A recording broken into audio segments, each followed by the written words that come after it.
గణపతి మూషికాన్నే కాదు, ఒక పక్షిని కూడా వాహనంగా చేసుకుని అవతరించాడని మీకు తెలుసా? ఆ కథ గురించి ఈ వీడియోలో తెలుసుకుందాం. ఒకప్పుడు భక్తులు యజ్ఞాలు తపస్సులు చేస్తున్న సమయంలో వారికి అతి కోరికలు భోగాశక్తి కలిగాయి.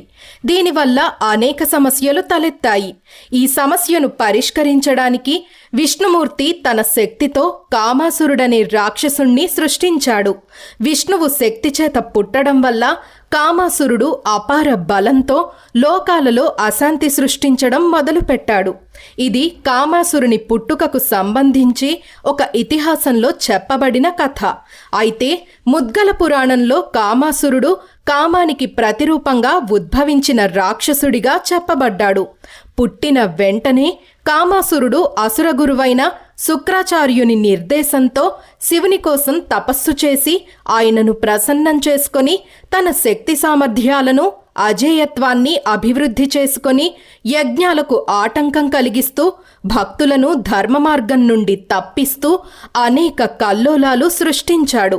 అతని బాధలు భరించలేని దేవతలు ముద్గల పురాణాన్ని రచించిన ముద్గల మహర్షిని ఆశ్రయించారు. ముద్గల మహర్షి సూచనతో దేవతలు మయూరేశ క్షేత్రంలో ఓంకారాన్ని జపిస్తూ గణపతిని ప్రార్థించారు. అప్పుడు గణపతి పాశం, అంకుశం, శూలం, పద్మం వంటి దివ్యాయుధాలను ధరించి నెమలివాహనుడై వికటావతారంలో ప్రత్యక్షమయ్యాడు. వికటుడు కామాసురునితో భయంకరమైన యుద్ధం చేసి అతనిని ఓడించాడు. దాంతో లోకాలలో శాంతి నెలకొంది. భక్తులు ధర్మ మార్గం వైపు నడవడం మొదలుపెట్టారు. ముద్గల పురాణంలో ప్రస్తావించబడిన ఈ కథ చెప్పే సత్యం ఏంటంటే, కోరికలు గాడి తప్పితే అవి మనతో పాటు మన కుటుంబాన్నే కాకుండా సమాజాన్ని కూడా భ్రష్టు పట్టిస్తాయి.